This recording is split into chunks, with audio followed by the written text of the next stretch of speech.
So how come a third book, subsidiary book, the name of the chapter, subsidiary books? How come a third book? There are only two books, journal and journal is the book of prime entry. पहला record journal में जाता है और वहां से हम लोग laser में क्या करते हैं, पोस्ट करते हैं, कॉपी करते हैं हर एक ट्रांजैक्शन को, राइट। तो ये तीसरी बुक्स कहां से आ गई, सब्सिडरी बुक्स। तो सब्सिडरी बुक्स कुछ और नहीं है, ध्यान रखना guys. Subsidiary book is nothing but a subdivision of journal. Subsidiary book is a subdivision of journal only. So subsidiary books is nothing but journal. Sir दो दो जर्नल कैसे, एक ही जर्नल होता है, बराबर है। अभी तक हमने जो चैप्टर में सीखा है एक ही जर्नल होता है, राइट। एवरी जर्नल, एक ही जर्नल में every type of transaction you record, purchase of goods, sale of goods, expense paid, income received, purchase of assets, sale of assets, right?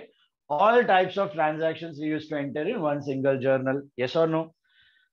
But when the size of the business increases, जब size of the business बड़ी होती जाती है, क्या हो जाती है, बड़ी होती जाती है, size बढ़ती जाती है business की, तब एक ही जर्नल में हर एक टाइप के ट्रांजैक्शन हम लोग रिकॉर्ड नहीं करते, उस जर्नल के भी हम लोग हिस्से कर देते हैं। We divide that journal into different small parts. Why do we do that? Just for the purpose of efficiency. Just for the purpose of efficiency. अभी आप इमेजिन करो, आप एक कंपनी में एक छोटा सा बिजनेस, छोटी सी दुकान है, उसमें एक ही बंदा ओनर है और वो फाइनेंस भी वही संभाल रहा है, परचेज भी वही देख रहा है, सेल भी वही देख रहा है, एक्सपेंस इनकम का सब खर्चा भी वही देख रहा है, सब कुछ हो रहा है, क्योंकि छोटा लेवल पे काम कर रहा है। जब बड़ा हो जाता है साइज, बिजनेस की लेवल ऑफ एक्टिविटी बढ़ जाती है, ब्रांचेस ओपन हो जाते हैं अलग अलग जगह पे, तब क्या होगा, हर एक जगह का मैनेजमेंट एक ही बंदा संभाल पाएगा, तो इसको क्या करना पड़ेगा, हर एक जगह के लिए मैनेजर्स रखने पड़ेंगे। फिर सब जगह का फाइनेंस बहुत सारा हो जाएगा, तो फाइनेंस के लिए अलग बंदा रखना पड़ेगा। सब जगह पे मिला के परचेज और सेल्स भी बहुत बढ़ जाएंगे, तो परचेज के लिए एक बंदा रखना पड़ेगा, सेल्स के लिए एक बंदा रखना पड़ेगा, क्योंकि एक single person would be able to see everything in the business if the size increases. तो हमारे नॉर्मल बिजनेस में भी यही होता है, बुक्स में भी यही होता है। जब साइज बढ़ती जाती है, नंबर ऑफ ट्रांजैक्शंस इंक्रीज होते जाते हैं, तब एक ही जर्नल में सब कुछ रिकॉर्ड करना इज नॉट वायबल, क्योंकि वो एक ही बुक घूम रही है सब जगह पे, परचेज डिपार्टमेंट से सेल्स डिपार्टमेंट में, कैश डिपार्टमेंट में, सब जगह वही घूम रही है। तो वो एक ही बुक में सब कुछ रिकॉर्ड करना इज अ बिग टास्क, बहुत कंफ्यूजन क्रिएट हो जाते हैं। इसके लिए हम लोग क्या करते हैं, इसमें भी क्या करते हैं, रिस्पॉन्सिबिलिटी डिवाइड कर देते हैं। परचेज वाले को बोलते हैं आप सिर्फ परचेज रिकॉर्ड करो, सेल वाले को बोलते हैं आप सिर्फ सेल रिकॉर्ड करो, कैश वाले को बोलते हैं आप सिर्फ कैश के ट्रांजैक्शंस रिकॉर्ड करो। तो ऐसे करके आप डिवाइड कर देते हो। इससे दो काम होता है, नंबर वन, एक तो डिपार्टमेंट में काम डिवाइड हो गया, एफिशिएंसी हो गई, एक डिपार्टमेंट एक ही चीज पे फोकस करेगा, दूसरे पे उसको ध्यान देने की जरूरत नहीं है। दूसरी चीज हो जाती है आपका इंडिविजुअल जो एनालिसिस आप लेजर से करते हो ना, अभी आपको पता चलेगा आप जर्नल से भी थोड़ा बहुत एनालिसिस कर सको। With the help of journal also you will be able to analyse the transactions. अब तक आप जर्नल से एनालिसिस नहीं कर पाते थे, बट अभी आप जर्नल, जब आप डिवाइड कर दोगे जर्नल इनटू वेरियस पार्ट्स, तब जर्नल से भी आप एनालिसिस कर पाओ। तो आपको पता चल जाएगा कि बिजनेस में परचेज कितना हो रहा है, सेल कितना हो रहा है, कैश कितना आ रहा है, कैश कितना जा रहा है, जर्नल देख के पता चल जाए। लेजर से तो मिलेगा इंफॉर्मेशन, जर्नल देख के और एडिशनल इंफॉर्मेशन आपको पता चले, which helps you in taking better decisions. Is this clear? So in order to specialize, in order to make the business more efficient, what do we do? If the size of the business increases, we divide our journal into what? Various parts. Sir, how many parts? Not fixed. Your choice. You can, हम लोग theory में 7 parts पढ़ते हैं, 7 parts, but आप लोग 8, 9, 10, 11, 12 parts आपके convenience के हिसाब से, आपको जिधर ब्रेकअप करना है, जो टाइप के ट्रांजैक्शन बढ़ गए, सेपरेट जर्नल बना, कोई इसमें रोक टोक नहीं है। थियोरी पर्पस के लिए आपके पास वैसे 10 जर्नल है, सीए फाउंडेशन सब मिला के 10 subsidiary books, 11th standard will be learning 7. 11th standard में will be learning 7 subsidiary books. Okay, बाकी कोई रोक टोक नहीं है. Specialization is the goal. Yeah, sorry. Specialization is the goal. Okay, so 7 subsidiary books कौन से? Let's understand that. ये 7 subsidiary books आपके आने वाले 3 chapters में divided है.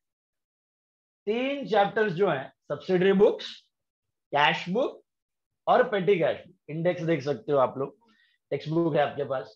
Subsidiary books, cash book and petty cash book, ये सब इसी चैप्टर के ऊपर बेस्ड है. कौन से चैप्टर का? Subsidiary books. ये सब चैप्टर में हम लोग सब्सिडरी जर्नल ही पढ़ने वाले. तो पहला चीज दिमाग में क्लियर है, what is a subsidiary book, what is it? Sub division of journal.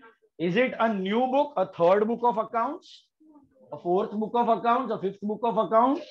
No beta, it is the same journal. It is the same. खाली जर्नल एक था ना, उसको हमने 7 पार्ट्स में डिवाइड कर दिया. तो अब वो सिंगल जर्नल नहीं रहेगा, उसकी जगह क्या आ जाएगा? ये 7 subsidiary books. The first record of any transaction will go in subsidiary book, that is journal. And from there we will post the transactions into ledger. ऐसा क्यों किया? Specialization. Just for making it more efficient. Just for making it more efficient. Is this clear? The main logic of subsidiary book is efficiency, work distribution. एक जन एक चीज पे focus करेगा, काम अच्छे से होगा, एनालिसिस अच्छे से होगी. बराबर है? So what are the types of subsidiary books? What are the divisions of journal? Let's understand. ठीक है. सबसे पहला डिवीजन होगा आपका परचेज बुक. परचेज बुक, ये परचेज बुक का मतलब होता है परचेज जर्नल. परचेज बुक का मतलब परचेज जर्नल.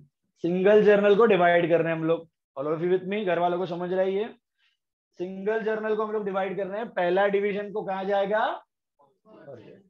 तो परचेज डिपार्टमेंट वाले बंदे को बुलाएंगे, उसको बोलेंगे देख भाई तेरे को दी जा रही है परचेज बुक. एक बुक दे देंगे उसको, अगर मैन्युअली कर रहा है, टैली में कर रहा है तो भी टैली में सब्सिडरी बुक यूज होता है. टैली में सिंगल जर्नल यूज नहीं होता. किसी ने टैली अगर थोड़ा बहुत देखा होगा तो दिखता होगा परचेज, सेल्स, विंडोज होती है, रिसीट, पेमेंट, कॉन्ट्रा, ऐसी विंडोज होती है. और लास्ट में एक जर्नल की विंडो होती है, वो भी यहाँ पे होगी, उसको सार्वजनिक बोलते हैं. That is called as journal proper. So बोलने का मतलब इन शॉर्ट, टैली पे जब आप ऑपरेट करोगे तभी सिंगल जर्नल से ऑपरेट नहीं करना है. किसके थ्रू करना है? सब्सिडरी के थ्रू करना है. ठीक है. और कोई भी बिजनेस, बहुत छोटा सा बिजनेस है ना, कामकाज बहुत कम लेवल पे हो रहा है, तो वो सिंगल जर्नल से काम चला लेगा. Otherwise majority of the businesses जो मिड साइज या मिड से थोड़े बड़े हो जाते हैं, प्रोप्राइटर सेम ही है, सोल प्रोप्राइटर ही है, एक ही बंदा ओनर है, लेकिन उसके अंदर एम्प्लॉयज बहुत सारे बढ़ते जाते हैं. तो वो लोग कैसे रिकॉर्ड करते हैं transactions? Via subsidiary books. Is this clear? तो सब्सिडरी बुक ही ज्यादातर यूज होते हैं, प्रैक्टिकली भी सब्सिडरी बुक्स ही यूज होते हैं. बट आपको सिंगल जर्नल में जो भी आपने ट्रांजैक्शन रिकॉर्ड किए थे, जो रूल्स अप्लाई किए थे, एसेट बढ़ा तो डेबिट, लायबिलिटी बढ़ी तो क्रेडिट, एसेट घटा तो क्रेडिट, लायबिलिटी घटी तो डेबिट, वही रूल्स यहाँ पे अप्लाई. रिकॉर्डिंग वगैरह सब सेम है, खाली बुक को हमने क्या कर दिया? डिवाइड कर दिया. रिकॉर्डिंग का basic rules all remain same. तो परचेज बुक या परचेज जर्नल, तो परचेज वाला बंदा है तो बना दिया परचेज मैनेजर, तू रिकॉर्ड कर सब परचेज के ट्रांजैक्शंस. उसको बोला मैं क्या रिकॉर्ड करूं, उसको बुक दे दिया, वो पूछा क्या रिकॉर्ड करूं, उसको बोला तू सिर्फ ये चीज का ध्यान रख. किस चीज का ध्यान रख? यहां पे क्या रिकॉर्ड करना? Credit purchase of goods. क्या रिकॉर्ड करना है यहाँ पे? Credit purchase of goods. All of you take out your notebook. All of you take out your notebook. On the first page, give the heading as subsidiary books. First page, give the heading as subsidiary books.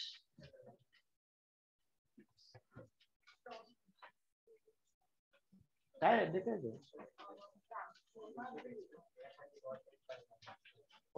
you.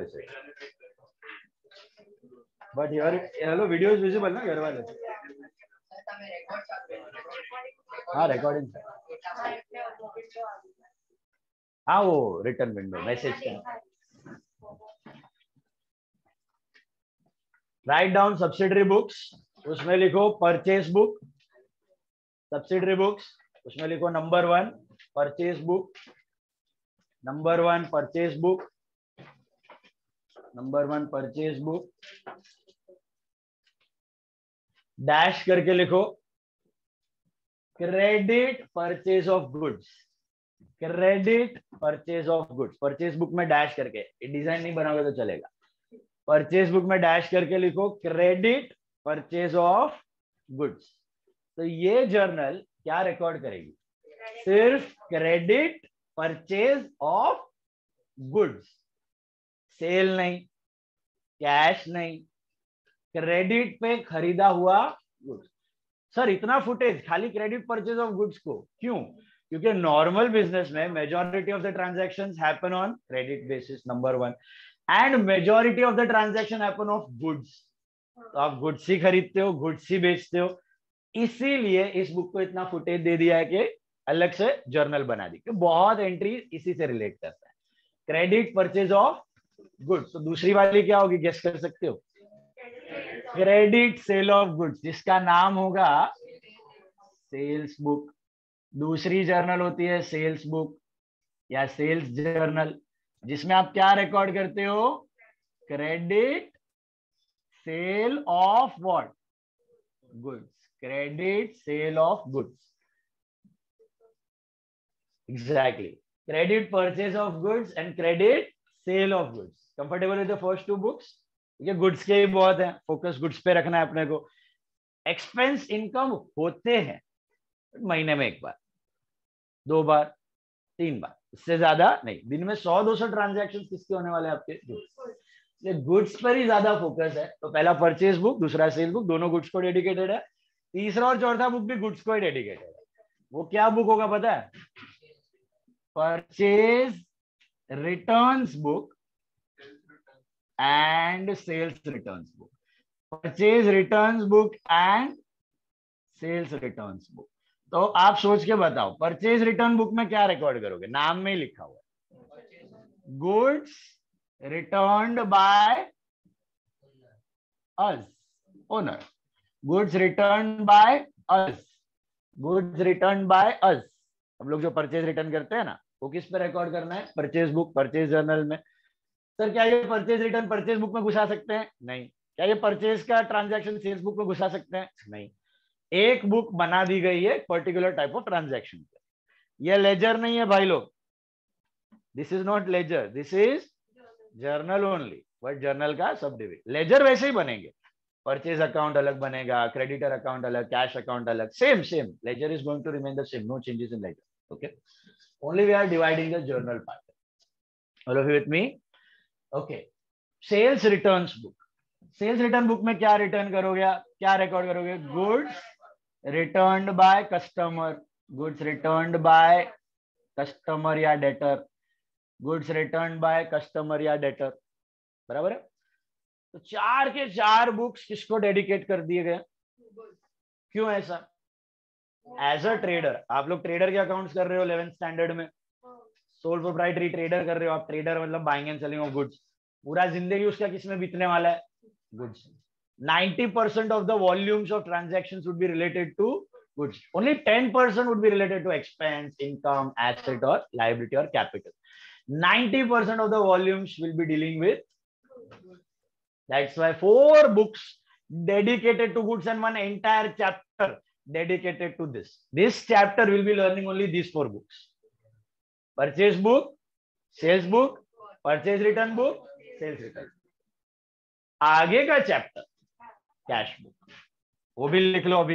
Cash book नाम में ही लिखा है बेटा cash, तो क्या record होगा इसमें?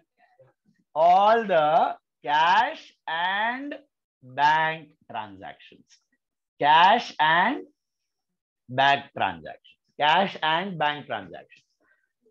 तो मुझे बताओ, आपने अगर कैश परचेज ऑफ गुड्स किया है, कैश परचेज ऑफ गुड्स, वो कहां जाएगा? कैश सेल ऑफ गुड्स, वो परचेज बुक सेल बुक में नहीं जाएगा, वो किस में जाएगा? Cash book. यहां पे क्या जाएगा? Credit is the keyword boss, credit, credit. ये तो रिटर्न्स तो क्रेडिट पर ही होते हैं, कैश पर तो होते नहीं है, तो इधर क्रेडिट लिखने की जरूरत नहीं है, ये भी क्रेडिट है, ये भी क्रेडिट है, सब कुछ क्रेडिट पर हो रहा है, इमीडिएट पेमेंट्स नहीं, तो यहाँ पर सब क्रेडिट वाले। कैश बुक में कौन से transaction? All cash bank related, bank या कैश, पैसा आया या पैसा गया। लेट अस से कैश परचेज ऑफ गुड्स, मतलब गुड्स खरीदा पैसा दिया, कैश सेल ऑफ गुड्स, कुछ बेचा पैसा आया, asset purchase for cash, asset purchase for cash, asset खरीदा पैसा गया, asset sold for cash, asset बेचा पैसा आया, कैश, कैश और बैंक होना जरूरी है। Expense paid, are you getting it? Expense paid, खर्चा हुआ पैसा गया, इनकम रिसीव्ड, इनकम जनरेट हुई पैसा आया। पैसा is the keyword. What is the keyword? Money. If you get money, if you pay money, it will be a part of cash. Get money, pay money, it will be a part of cash book. So cash book में only cash and bank transactions. Comfortable? Credit वाला कोई transaction cash book में दिखेगा तो जो cashier बोलते हैं उसको, cashier, the one who handles cash book is called as the chief cashier और द मेन कैशियर। वो सिर्फ क्या रिकॉर्ड करेगा? पैसा आया, पैसा गया, पैसा आया, पैसा गया, चेक से आया, कैश में आया, चेक से गया, कैश में गया, कोई फर्क नहीं पड़ता, पैसा आया गया, वो सब कैश के ट्रांजैक्शंस रिकॉर्ड करेगा। यहां वाला बंदा क्या रिकॉर्ड करेगा? खाली क्रेडिट परचेज ऑफ गुड्स, यहाँ वाला क्रेडिट सेल ऑफ गुड्स, यहाँ वाला परचेज रिटर्न ऑफ गुड्स, यहाँ वाला सेल। एक दूसरे काम में इंटरफेयर कोऑर्डिनेट करेंगे, इंटरफेयर नहीं, इसका ट्रांजैक्शन उधर घुसने वाला नहीं है, उसका ट्रांजैक्शन इधर घुसने वाला। इसके बाद नेक्स्ट चैप्टर है आपका पेटी कैश बुक, पेटी cash book. Okay, next chapter है आपका पेटी कैश बुक, पेटी कैश बुक। पहले आपके 3 चैप्टर्स थे, आई थिंक लास्ट ईयर से एक में ही क्लब किया हुआ है ये सब परचेज, ये सबको आई थिंक अभी एक में किया हुआ है। स्टार बुक, कैश बुक, पेटी कैश बुक अपना बुक्स में डिवाइडेड है, अपना टेक्स्ट बुक में डिवाइडेड है, क्लास नोट्स में। तो पहले अलग अलग ही चैप्टर थे, आई थिंक लास्ट ईयर से सिलेबस जब चेंज हुआ तब एक में मर्ज किया हुआ है। पेटी कैश बुक, मुझे बताओ पेटी कैश बुक क्या होगा? पेटी means small amount, cash means cash. तो जब बिजनेस का साइज और बढ़ जाता है तब क्या किया जाता है कि बड़े वैल्यू के कैश ट्रांजैक्शंस अलग कर दिए जाते हैं और छोटे वैल्यू के कैश ट्रांजैक्शंस अलग कर दिए जाते हैं। क्योंकि इमेजिन करो, एक ही जगह पे 10 लाख, 20 लाख, 50 लाख के ट्रांजैक्शन रिकॉर्ड कर रहे हो, उसी जगह पे 20 रुपया, 25 रुपया, 50 रुपया, 100 रुपये भी रिकॉर्ड कर रहे हो। तो एनालिसिस कंप्यूटर में तो ठीक है, बट फिर भी वहां पे भी एनालिसिस करना इज अ डिफिकल्ट टास्क। देखना कि भैया कहाँ जा रहा है पैसा, कहाँ आ रहा है, तो आपको सब चिंदी अमाउंट भी साथ में कंसिडर करने पड़ेंगे। तो बड़े बड़े अमाउंट्स उसको अलग रखो और छोटे छोटे अमाउंट उसको अलग रखो। तो जब आप स्टडी कर रहे हो तब बड़े अमाउंट पे अच्छे से फोकस करके करोगे, छोटे अमाउंट में ठीक है थोड़ा 19-20 भी हो गया, उससे कोई फर्क नहीं पड़ता। तो आपको कंसेप्ट बताया था अकाउंटेंसी में, मटेरियलिटी कंसेप्ट होता है, अभी हम वापस करेंगे उसको। एक डिस्क्लोजर कंसेप्ट और एक मटेरियलिटी कंसेप्ट। डिस्क्लोजर कंसेप्ट बोलता है कि बिजनेस में जो हो रहा है बताओ, true and fair view. Disclosure concept क्या बोलता है कि आप जो भी बिजनेस में हो रहा है उसका true and fair view accounts में लिख के बता दो, ना अच्छा ना बुरा। मटेरियलिटी कंसेप्ट बोलता है कि जो इंपॉर्टेंट चीज है ना, जो मॉनिटरीली वैल्यूएबल चीज है, मनी आइटम में बड़ी वैल्यू की चीज है, उसको परफेक्टली दिखाओ, उसमें थोड़ा भी बांधछोड़ नहीं करने का। बट जो मॉनिटरी वैल्यू में छोटी अमाउंट की चीज है, जैसे कि कोई बिजनेस लाखों का टर्नओवर कर रहा है तो उधर 50 रुपया, 100 रुपया, 200 रुपया, 500 रुपया is a very small amount, उसके पीछे मगजमारी करने की जरूरत नहीं है। उसको आप मल्टीपल चीजों को एक अकाउंट में क्लब कर सकते हो, कभी कभी इग्नोर कर सकते हो, उसमें टेंशन लेने वाली बात। 100% एक्यूरेसी नहीं हुई, 95-97% एक्यूरेसी से आप अकाउंट दिखा रहे हो तो भी चलेगा। तो मटेरियलिटी क्या बोलता है? बाल की खाल मत निकाल, छोटी छोटी चीजों के ऊपर ज्यादा मगजमारी करने की जरूरत नहीं, मेजर अमाउंट की चीज में थोड़ा भी लीनियंसी नहीं, उसको परफेक्टली अकाउंट बना के जो भी हो रहा है ट्रांजैक्शन सेपरेट अकाउंट में दिखा के परफेक्टली डिस्क्लोज करना जरूरी है। बात समझ आई? तो ये पेटी कैश बुक और कैश बुक का डिवीजन इसलिए हो जाता है कि साइज बड़ी हो जाती है, बड़े वैल्यू के भी ट्रांजैक्शन है, छोटे वैल्यू के भी है। बड़े वैल्यू के किस में दिखेंगे? कैश। और छोटे वैल्यू के small cash transaction, write down, small value cash transaction, small value cash transactions will be recorded in what? petty cash. Small value cash transactions will be recorded in petty cash. धीर शाकिम दांडी मारी घरे बेसी गयो. अच्छा धीर नहीं sir. Okay चलो ये तो नेक्स्ट में आवશે. सो पेटी कैश बुक में क्या रिकॉर्ड होगा आपका? स्मॉल वैल्यू कैश ट्रांजैक्शन, छोटा छोटा वैल्यू का, जैसे कि क्लीनिंग, स्वीपिंग, मेंटेनेंस. आपको मैं सन्ड्री एक्सपेंस बताता था. थोड़ा बहुत स्टेशनरी कभी छोटा वैल्यू का हो रहा है वो भी इसमें डाल दिया जाएगा. अगर कोई बिजनेस ज्यादा ये करवाता है, अपना ट्रैवलिंग नहीं होता है, ऑनलाइन बिजनेस है, तो ट्रैवलिंग का भी खर्चा इसके अंदर डाल सकते हैं. ये चैप्टर आप लर्न करोगे तभी आपको आइडिया आएगी छोटे छोटे कौन से ट्रांजैक्शन डाल सकते हैं. स्टेशनरी भी जा सकता है, ट्रैवलिंग भी. अभी मत करना, अभी ट्रैवलिंग अलग अकाउंट, स्टेशनरी अलग अकाउंट. ठीक है, बताऊंगा मैं जब पेटी कैश बुक करेंगे तभी बताऊंगा. तो बेसिकली स्मॉल वैल्यू बिजनेस में जो छोटे अमाउंट के ट्रांजैक्शन है वो कहाँ घुसा देंगे हम लोग? पेटी कैश. यहाँ तक का समरी क्या हो रहा है? परचेज बुक में क्या रिकॉर्ड करोगे आप? Only credit purchase of goods. ये चारों बुक्स किसको डेडिकेटेड है? गुड्स और क्रेडिट. गुड्स और क्रेडिट. परचेज में credit purchase of goods, sales में credit sale of goods. Purchase return में वी रिटर्न द गुड्स, वो क्रेडिट पर ही होता है. सेल्स रिटर्न में customer return of the good, वो भी क्रेडिट पर ही होता है. पैसा वापस, बाय चांस पैसा दे दिया तो पैसा आया गया तो सीधा सिग्नल चमकना चाहिए. किधर जाएगा ट्रांजैक्शन? कैश. पैसा आया, पैसा गया, cash. Cash purchase of goods, cash cell of goods. Machinery purchase for cash, machinery sold for cash. Expenses paid in cash, expenses received in, incomes received in cash. What about credit purchase of machinery? Good. अभी तक कोई नहीं जा सकता है.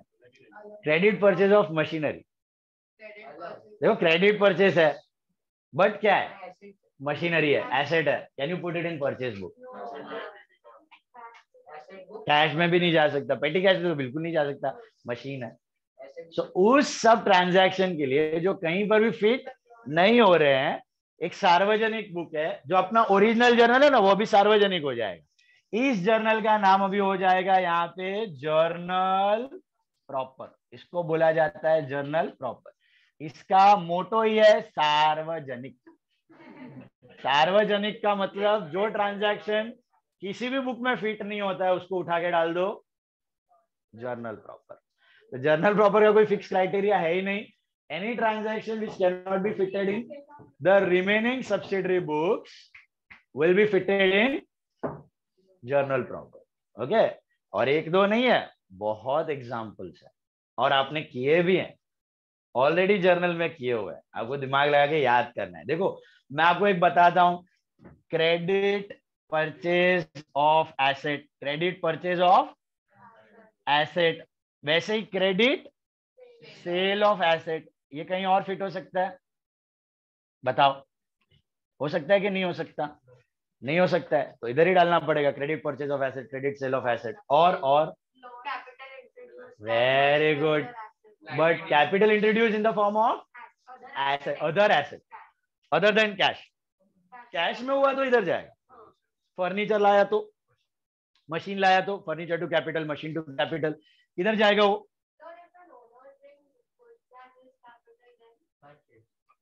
Other assets, एक minute, capital introduce in the form of other assets. Owner brings goods तो भी इधर जाएगा, क्योंकि यहाँ पे क्या है? Credit purchase of goods. जिसका पैसा आपको क्रेडिटर को देना बाकी है वो है. ओनर को कुछ देना नहीं है, उसका कैपिटल है वो. तो गुड्स वुड्स लाया वो भी इधर ही. ओनर लाया, कैश में खरीदा तो इधर जाएगा परचेज, इधर गया cash book.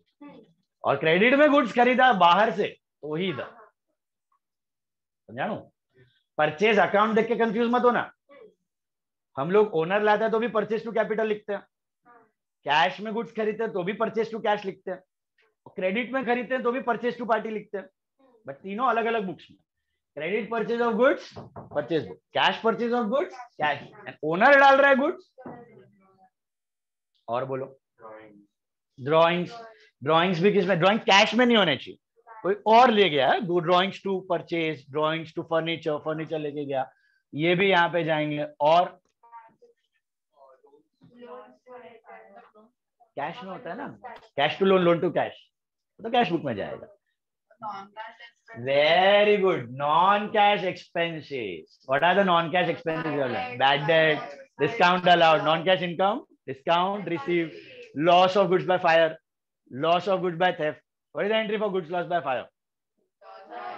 Loss by fire to purchase. Goods lost by theft. Loss by theft to purchase. Can we put it under any of these books? So they all will go under journal proper. Non-cash expense and non-cash incomes. Okay. Anything else? Yeah. Sir वो लोग assets, वो भी non-cash, non-cash income, non-cash expense. Yes. Sir assets exchange ई के में जैसे asset exchange barter transactions, वो भी इसमें ही जाएगा तुम्हारा. Asset against for exchange, furniture for computer, computer for furniture, barter exchange of assets, that is also part of journal proper. Advertisement to purchase हो गया ना नॉन कैश. अभी loss by fire to purchase, loss by floods to purchase. Taxes का entry taxes to cash होता है. Cash property tax, taxes to cash, वो cash book. और एक बड़ी सी एंट्री आप करते थे पहले डेट पे, किधर फिट होने वाला है? ओपनिंग एंट्री किधर फिट होएगा आपका? लास्ट ईयर का बैलेंस कैरी फॉरवर्ड करके लाते थे ना आप, कौन से जर्नल में जाएगा? Cash book. Opening balances, invest, GST में. जीएसटी में है ना, if it is on cash basis posting cash में हो जाएगी. If it is on credit basis इस बुक्स में होती है. इसको एनालिटिकल सब्सिडरी बुक बोलते हैं, वो भी हम लोग लर्न करेंगे. एनालिटिकल सब्सिडरी बुक्स में जीएसटी दिख जाएगा आपका. इनपुट जीएसटी आउटपुट जीएसटी साथ में दिख जाएगा. ओके या. और अगर मशीन आपने क्रेडिट में खरीदी है, मशीन आपने कैश में खरीदी है तो यहाँ पे आ जाएगा. क्रेडिट में खरीदी है तो यहाँ पे दिखेगा, जर्नल प्रॉपर के साथ दिखेगा जीएसटी. यहाँ पे दिखेगा क्रेडिट वाला जीएसटी, क्रेडिट वाला. गुड्स वाला जीएसटी इसमें दिखता है. उसके मल्टीपल कॉलम बनते हैं, उसको एनालिटिकल सब्सिडरी बोलते हैं. वो भी हम लोग प्रैक्टिस करेंगे. बोलो. इन्वेस्टमेंट किसमें जाएंगे? इन्वेस्टमेंट खरीदा बेचा, investment to bank, bank to investment, cash book. Outstanding expense. Then income, prepaid नहीं, प्रीपेड की एंट्री क्या दी है? प्रीपेड टू कैश, वो कैश बुक में जाएगा. इनकम रिसीवेबल और outstanding expense. Yes correct. Income receivable and outstanding expense, ये दोनों कहां फिट होने वाले हैं? Journal proper. और भी हैं जो आपने पढ़े नहीं है, जैसे होते हैं आप, जैसे ओपनिंग एंट्री होती है वैसे क्लोजिंग एंट्री भी होती है साल के एंड में, जो आप लास्ट चैप्टर में लर्न करोगे. फिर एडजस्टमेंट एंट्री भी होती है, कुछ चीजें रह जाती है हम उसको घुसाते हैं. फिर रेक्टिफिकेशन एंट्री भी होती है, कुछ मिस्टेक हो गई उसको आप रेक्टिफाई करते हो. वो सब भी एंट्रीज किसमें घुसती हैं? Journal. Opening entry, closing entry, adjustment entry, rectification entry आने वाले चैप्टर्स में learn. Cash book, cash treat करते हो, कैश और बैंक वाले सब cash. But same day endorse हो रहा है, सेम डे एंडोर्स हो रहा है तो पार्टी टू पार्टी, कैश है ही नहीं वहां पे. That will be journal, that will be journal. Cash का फिक्स क्राइटेरिया है, क्या होना चाहिए ट्रांजैक्शन में? कैश या बैंक. कैश या बैंक हुआ तो कहां घुसेगा? कैश या बैंक नहीं है और ये चार में गुड्स का नहीं है, क्रेडिट नहीं है, तो डाल दो जर्नल प्रॉपर में. ज्यादा दिमाग वेस्ट, मतलब दिमाग वेस्ट नहीं, दिमाग लगाने की जरूरत नहीं है, ज्यादा दिमाग खपाने की जरूरत नहीं है. इट इज सार्वजनिक. जो ये क्राइटेरिया फिक्स रखो ऊपर वाले, ये आ गए तो ये अपने आप आ जाए. जो बैलेंस है, जो ऊपर फिट नहीं होते, सब किधर घुसेंगे? Journal proper. Is this clear? Once again, what do you record in purchase book? Credit purchase of goods from third party, that's it. Sales book, credit sale of goods to debtors. Purchase, return, हमने जो return किया. Sales return में sales return of goods. Cash book में cash and bank transaction generally of big value. Big क्या small क्या depends on the business, business decide कर लेगा. Petty cash book, small value cash transaction. Journal proper no fix criteria, सार्वजनिक. जो किधर और fit नहीं होता है? Journal proper. इसके अलावा भी 3 बुक्स और हैं जो आपको थियोरी में, मतलब प्रैक्टिकली सॉल्व नहीं करने हैं. उनका नाम है बिल्स रिसीवेबल बुक. ये बिल्स रिसीवेबल के एक्सेप्टेंसेस को रिकॉर्ड करने के लिए इसका पूरा चैप्टर आप 12th में लर्न करो, पहला ही चैप्टर है, तभी आपको मीनिंग पता चल जाएगा. एक्सेप्टेंसेस वगैरह और कैसे रिकॉर्ड होता है यहाँ पे। बीआर बुक होता है, बीपी बुक होता है, और कभी कभी बैंक बुक भी होता है। बैंक बुक मतलब क्या कि आपका बिजनेस बहुत ज्यादा बढ़ गया, आपके 4-5 बैंक अकाउंट है, कोटक बैंक में एक अकाउंट है, एचडीएफसी बैंक में एक अकाउंट है, आईडीएफसी बैंक में एक अकाउंट है, सब में एक एक अकाउंट है। तो कैश बुक के भी 2 टुकड़े हो जाते हैं, कैश पार्ट अलग, बैंक पार्ट अलग। तो कैश पार्ट में खाली कैश ट्रांजैक्शन, और बैंक पार्ट में उसको कहा जाता है बैंक बुक, बैंक के ट्रांजैक्शन खाली रिकॉर्ड। तो ये सब आपको खाली थियरी में बनाने कौन से 7 बनाने हैं, खाली 7। ये चीजें खाली नाम रखने हैं याद। BR book for bills receivable acceptances, BP book for bills payable acceptance, and bank कैसे होते हैं, क्या होते हैं, ये 12th में आपको पता चल जाएगा। बैंक बुक तो अभी कैश बुक के साथ में बता दूंगा आपको, ठीक है। इसका कुछ खास इंपॉर्टेंस नहीं है, इंपॉर्टेंस है अभी फिलहाल ये 7 बुक्स का, ठीक है। इन सबका मैं बीच बीच में बताते रहूंगा। घर वाले के लिए 1 सेकेंड ना, घर वाले पहले all videos on, 1 by 1 I'll kick out now. New topic, we are doing like this. Sir मैं मैसेज करियो चाहे हमें नेटवर्क इश्यूज हो आए तारू आयु मैंने बाकी लोग नहीं। Yes. Cash book, because investments are always purchased and sold in cash, bank. Investment खरीदा पैसा गया, इन्वेस्टमेंट बेचा पैसा आया, राइट? तुमने पूछा ना, you asked. Oh, sorry. Investment shares to bank and bank to investment in shares. It is cash transaction. Always think. Live stock introduce, अगर ओनर डाल रहा है तो जर्नल प्रॉपर, खरीदा है लाइव स्टॉक टू कैश तो cash book. Sorted? Any other doubts? इसको नहीं आ बोलो पड़ी जैसे पाचर बुड्ढो मानस टांगड़ी છે કેટલી વીક છે તું શું દાંડિયા વાડિયા રમે છે પ્રાઇઝ મળ્યું તને ફર્સ્ટ પ્રાઇઝ ક્યાં ગયો તો ક્યાં ગયો તો સ્કૂલમાં એસપીડીટી अच्छा સ્કૂલના બેન્ચ अच्छा એમાં થયું હતું રોજ જાય છે ओके चलो कंफर्टेबल यहाँ थे let's start with the problems now या एग्जैक्टली सी क्या बोल रहा है अथर्वा आपने गुड्स क्रेडिट में खरीदा वो परचेज बुक में जाएगा लेकिन उसका पेमेंट किया क्रेडिटर्स को पेमेंट जाएगी कैश बुक इसलिए मैंने कोऑर्डिनेशन जरूरी है लेकिन ट्रांजैक्शन क्लियर कट अलग अलग दिए हुए पर्टिकुलर टाइप ऑफ बुक वही टाइप ऑफ ट्रांजैक्शन। अब एनालिसिस कैसे करनी है और क्या इंपॉर्टेंस है आपको बताता हूं मैं।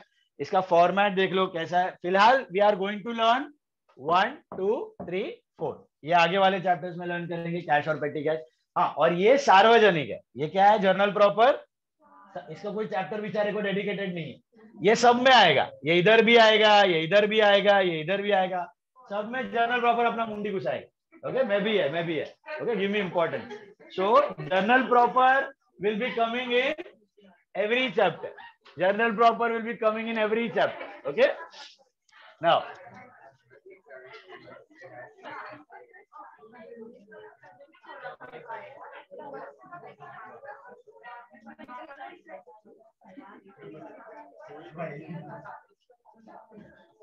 चलो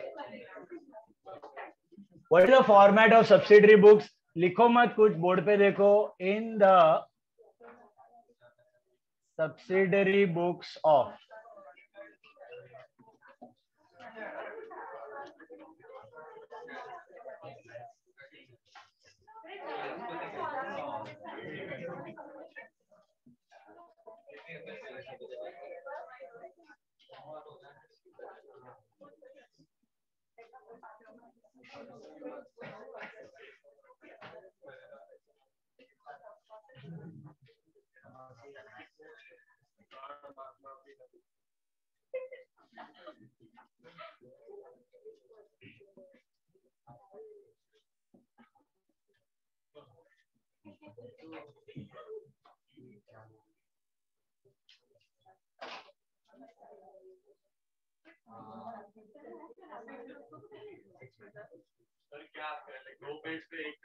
बताता हूँ वेट।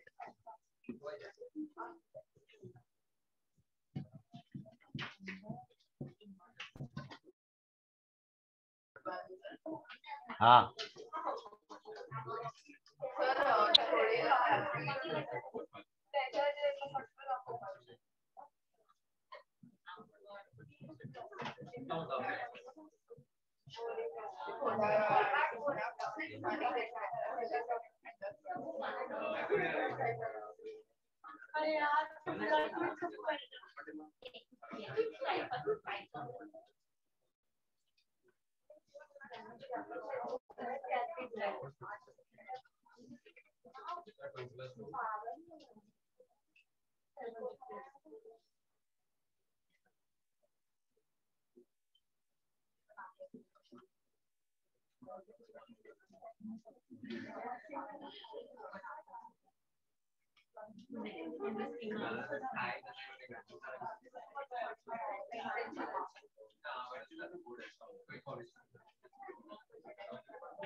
देखो, पहले कॉपी कर लो, फिर बताता हूँ क्या है ये।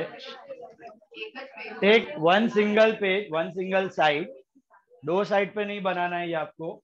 एक वन सिंगल साइड, अरे यार ये वन सिंगल साइड यहाँ पे बना रहे हो ना तुम, ये देखो एक साइड ले लो, ठीक है।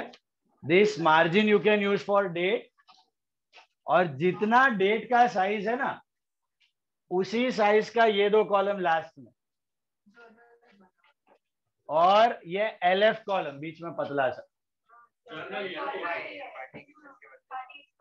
डेबिट क्रेडिट रहता है यहाँ पे, जर्नल नहीं है ये, यहाँ पे नंबर्स है, शॉर्ट ऑफ। हाँ ओके, सो कॉलम्स वैसे ही हैं, जर्नल टाइप के कॉलम्स है। ओके, बट हेड्स अलग है, हेड्स अलग है।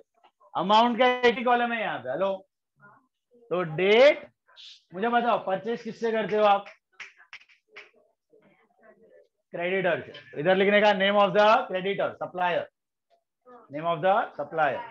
LF, क्योंकि जर्नल है, जर्नल में क्या होता है? LF, inward invoice number and amount. What is inward invoice number? आप जब गुड्स खरीदते हो ना, तब जो इनवॉइस मिलता है, इनवॉइस मतलब bill, bill is the proof of purchase, कि आपने खरीदा है, उसका प्रूफ। याद है, every transaction should have a documentary evidence, without documentary evidence you can not record anything, remember. तो परचेज का प्रूफ क्या होता है? बिल, उसको कहते हैं इनवर्ड इनवॉइस नंबर। वो नंबर यहाँ पे रिकॉर्ड कर देने, समझा?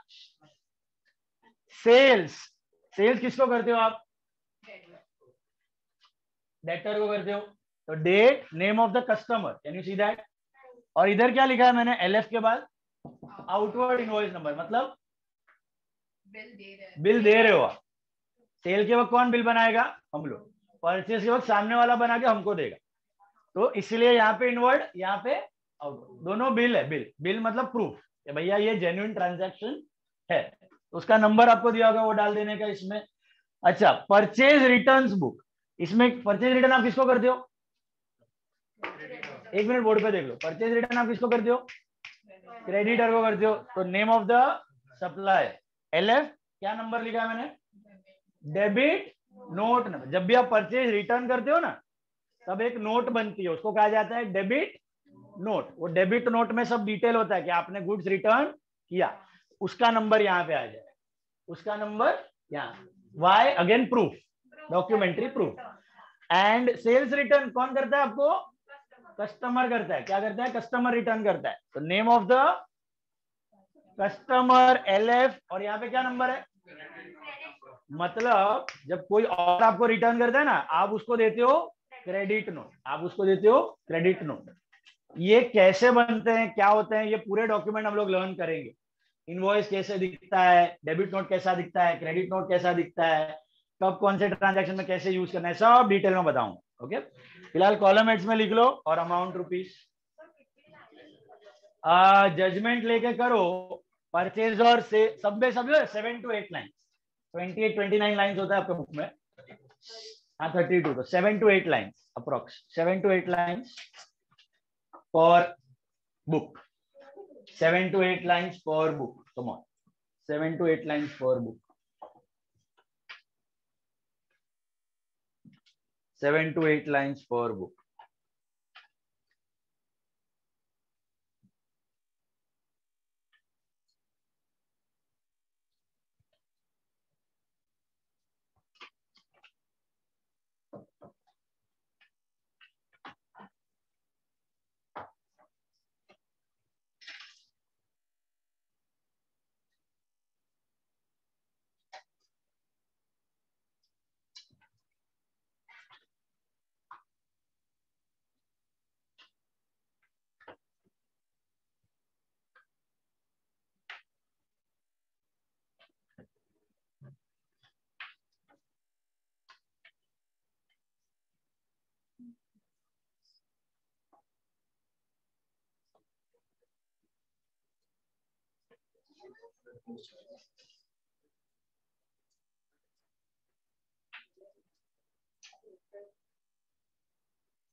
सॉरी हाँ ना ना रेडमी नोट 10 આપણું best Redmi note 3 Redmi note 5 Redmi note 10 best to use. हाथ इतना बैठ गया ना एकदम. सैमसंग में वापरा पहला है.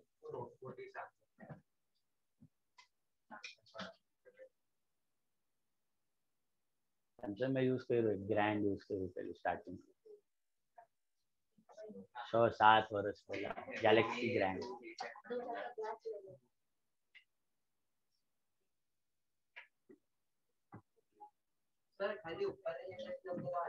ना बदामा ऑल 4 बुक्स. हाँ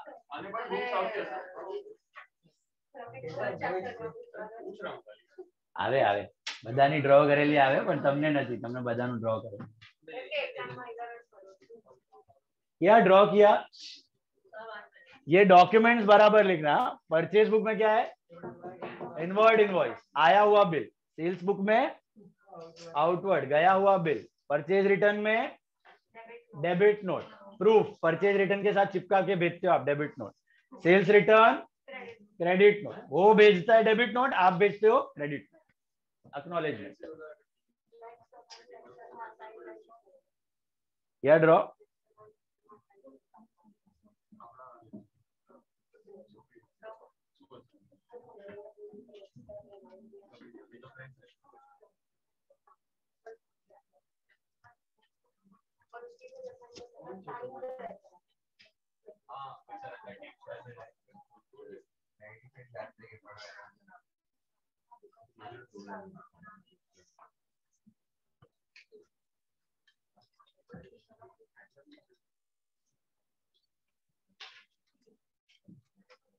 टेक्स्टबुक नहीं है. टेक्स्टबुक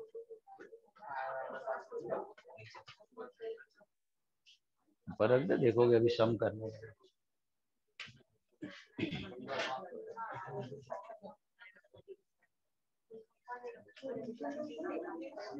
बुक टेक्स्टबुक नोटबुक भी लाओ. बाहर नोटबुक भी लाओ. See this. घर वाले दिख रहा है? Okay. Alignment clear all of you? ठीक है. ये थोड़ा छोटा है. 1 इक्वल हो जाएगा ना तो बेटर है. हाँ परफेक्ट. ओके. 7-8 लाइन का इक्वल स्पेसिंग में कर. Now all of you have drawn it. How to solve the problem? Solving subsidiary book problem is very easy. Now once again I'm telling you, this is a standard format. This is a standard format acceptable in all the colleges. NM बोलेगा कि भैया इसमें एक और column, 2 और column add करो. कभी बोलता है 1, कभी बोलता है 2, कभी बोलता है ऑर्डर नंबर और चालान नंबर. तो ऑर्डर नंबर मतलब कौन सा ऑर्डर में गुड्स आया था वो भी दिखाओ. रहेगा सब खाली बट दिखाओ. ऑर्डर नंबर दिखाओ और चालान नंबर. चालान मतलब गेट पास. जब आपका फैक्ट्री से गोडाउन से निकलता है ना तब ये गेट पास मिलता है. That is challan number. So order number challan number भी कॉलम बना के दिखाओ. तो एनएम में पूछ लेना. जरूरत है तो बनाना, वरना इससे काम चल गया तो वेल एंड गुड. और दूसरी चीज ये होता है सिंपल सब्सिडरी बुक, नॉर्मल। इसके बाद आता है analytical subsidiary book with GST, जो प्रैक्टिकली आपके काम का है। लेकिन अनफॉर्चुनेटली बाकी सब कॉलेजेस पढ़ाते नहीं है, खाली पोदार ने पढ़ाया हुआ है। वो भी 2 साल पहले पोदार ने किया था एक बार एनालिटिकल सब्सिडरी बुक, तो मैं वो भी करवाऊंगा आपको। once we finish off with this, let's see how the colleges go with that, so we'll take that later at the revision part. Okay, analytical subsidy. Now पहले सिंपल में सीख लो, simple में सीख लोगे तो एनालिटिकल अपने आप आ जाएगा, बहुत सिंपल है, खाली जीएसटी डालना है उसमें। अब देखो, all of you take sum number 7, sum number 7, sum number 7, seventh sum. From the following particulars given below, prepare purchase book, sales book, purchase return book and sales returns book. Can you see that? Hello, यही बनाने का है। Of Ramanand Cloth Merchant in the subsidiary books of what? Ramanand Cloth Merchant, ठीक है? Ramanand Cloth Merchant, Ramanand Cloth Merchant, page number 44, sum number 7, page 44. Gir Patel, Bansi Patel, Harsh, usual suspects. Now, 7th sum, all of you take that. How to record in the subsidiary book? See, these are journals. First record of transaction goes in journal Ashmi ji, and you record them date wise. Now listen carefully. Now he's a cloth merchant. So what are cloths for him? Cloth merchant है तो cloth क्या हुए? Goods हुए। तो cloth खरीदा तो asset मत consider करना. It is basically goods. Purchase cloth from Ambika Mills. Cash or credit? Party का नाम दिया, कैश के बारे में कुछ नहीं दिया। क्रेडिट परचेज ऑफ गुड्स कौन से बुक में जाता है? डेट लिख दो सबसे पहले। डेट क्या है आपकी? 1 फरवरी 2010, बराबर छे। इधर क्या लिखा हुआ है? Name of the supplier. What is the name? एक सेकेंड, अंबिका मिल्स। अकाउंट कुछ नहीं लिखना है, सिर्फ नाम, टू बाय कुछ नहीं, अकाउंट कुछ नहीं, सिर्फ नाम, और डेबिट क्रेडिट भी कुछ नहीं, और अमाउंट कितना है? पत्ती क्यों, बस इतु से खत्म थे क्यों सर? 2 बाय क्या को नहीं लिखा, डेबिट क्रेडिट क्या को नहीं लिखा? बताऊंगा, सब बताऊंगा। एक ट्रांजैक्शन होने दो। क्या लिखना है आपको यहाँ पे? खाली नाम और अमाउंट। अच्छा, इनवॉइस नंबर दिख रहा है आपको कहीं पे?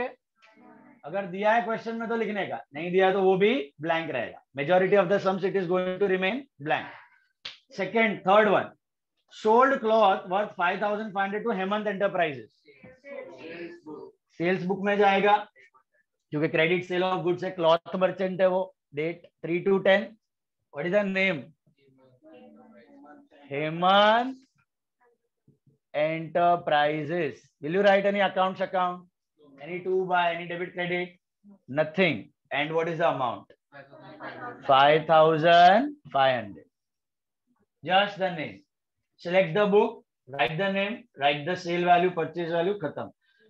Bought growth from Century Mill. Cash or credit? Which book? 7/2/2010. क्या लिखोगे?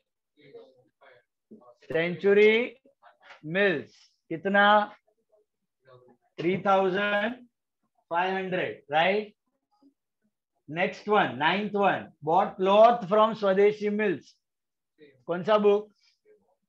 हेलो, परचेज बुक, क्रेडिट पर है। स्वदेशी मिल्स कितना है? अब आप देखो बोर्ड पे, इसका रीजन बताता हूं मैं क्यों मैं सिर्फ नाम लिख रहा हूं। देखो, ये परचेज बुक है, इसमें आपने लिखा अंबिका, सेंचुरी, स्वदेशी। इन सबकी जर्नल एंट्रीज क्या होगी? सोचो। Purchase to Ambika, purchase to century, purchase to Swadeshi, सबकी सेम ही है। तो वापस वापस टू बाय बाय करने की क्या जरूरत है? सबको मालूम ही है क्या एंट्री है सबकी। Purchase to Ambika, purchase to century, purchase to, what is the different element? Only the names, just mention the names and your work is done, your work is done. Sales में हर एक चीज की एंट्री क्या होगी? Hemant to sale, फलाना to sale, Dimka to sale, party to, सबकी entry same ही है। तो सेल वेल टू बाय करने की जरूरत, नाम लिखो। परचेज रिटर्न में हर एक एंट्री सेम है, party to purchase return, party to purchase return. Sales return में भी सेम है, sales return to party, sales return to party. Are you getting that? तो अलग से टू बाय अकाउंट कुछ लिखने का, सिर्फ नाम, ओनली नेम एंड अमाउंट। अच्छा, बुक का नंबर कभी कभी होगा, नोट या वगैरह डॉक्यूमेंट्स का नंबर तो लिखने का, नोट का डॉक्यूमेंट का नंबर अगर दिया है तो, नहीं दिया तो वो भी लिखने की जरूरत तो खाली खाओ। क्या डाउट था बीच में किसी को?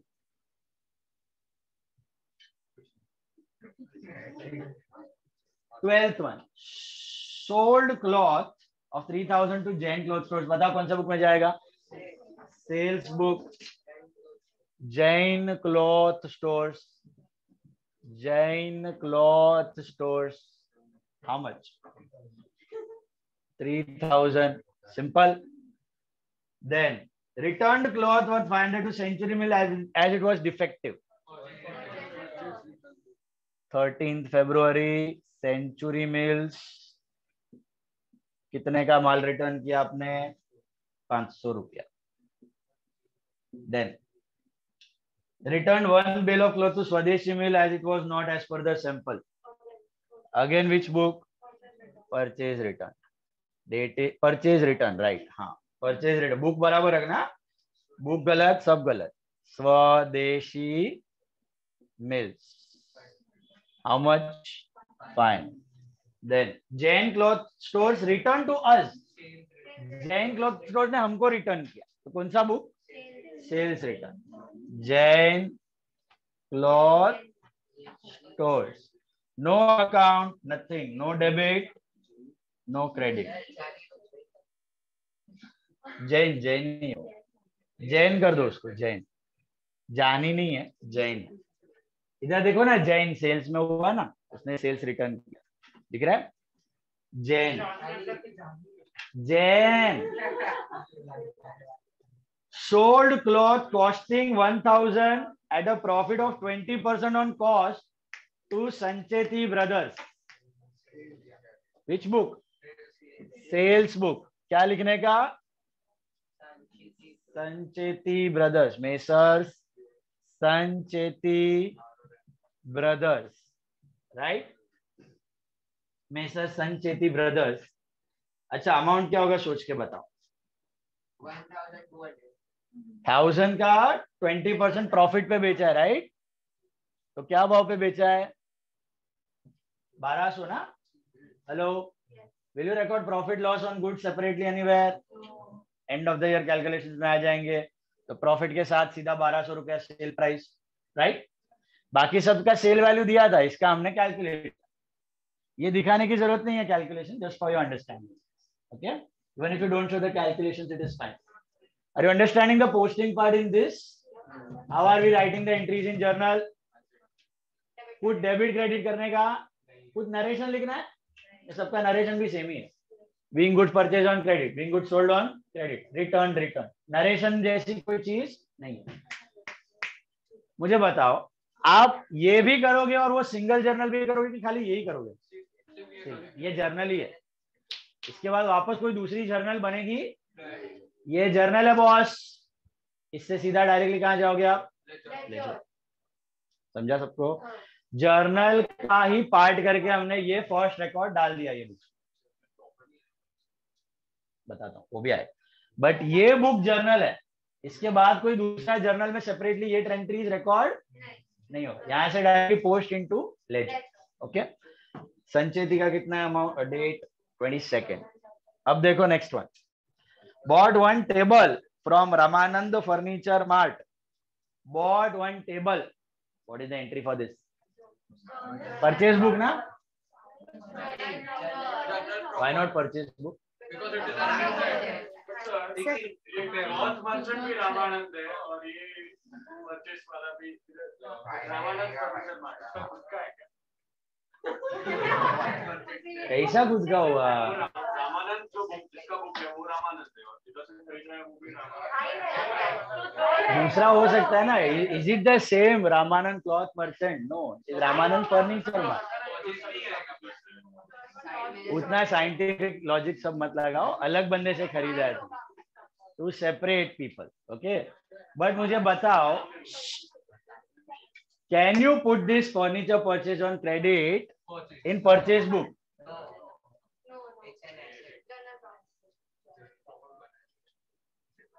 इसमें जाता है क्या एसेट? क्यों?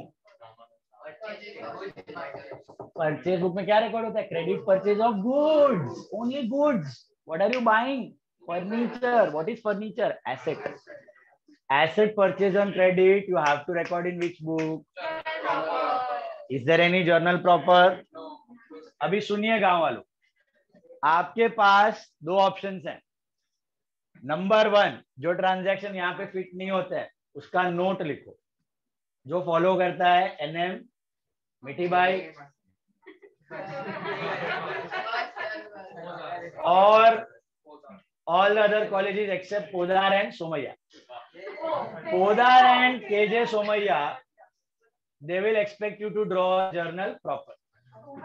Yes, वो लोग बोलेंगे कि जर्नल प्रॉपर ड्रॉ करो. तो मैं दोनों लिख रहा हूँ, एनएमबीटी भाई भी लिखो, बनाओ. क्या पता कॉलेज का दिमाग चेंज हो जाए. तो सेफ साइड के लिए लिख के रखो. सेफ साइड के लिए लिख के रखो. क्वेश्चन में पूछा है कि सिर्फ 4 बुक वो अज्यूम्ड है. कॉलेज के अजम्पशन के हिसाब से क्वेश्चन नहीं चलेगा. कॉलेज बोल रहा है जर्नल प्रॉपर बनाओ, बनाओ. कॉलेज बोल रहा है नोट लिखो, तो नोट लिखो. अभी दोनों लिखो, फिर कॉलेज के हिसाब से चेंज कर देना. New page, new side, new side, new side. New side में सब लोग सेम करो अभी, फिर कॉलेज के हिसाब से चेंज कर देना. चलो, this is your journal proper. Same format of journal.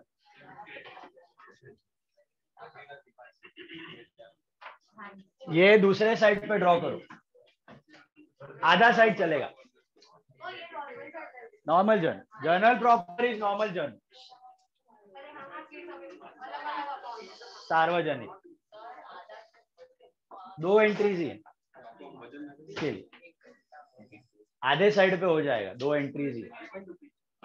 Half side is enough. Journal proper. What कंजूस you are, use that side. પછી નોટ પણ લખવાની છે. નોટ પણ લખવાની છે અહીંયા, ઓર કરીને નોટ પણ આપું. जर्नल प्रॉपर भी बनाओ और नोट भी लिखो. कॉलेज के हिसाब से चेंज कर देना. जर्नल प्रॉपर का फॉर्मेट कैसा दिख रहा है? Exactly same as journal. Same as journal.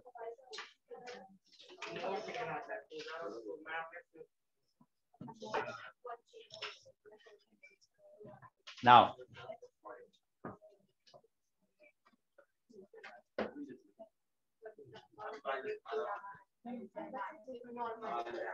देखो, पहले तो एंट्री बताओ. फर्नीचर आपने क्रेडिट पे खरीदा, क्या एंट्री करोगे?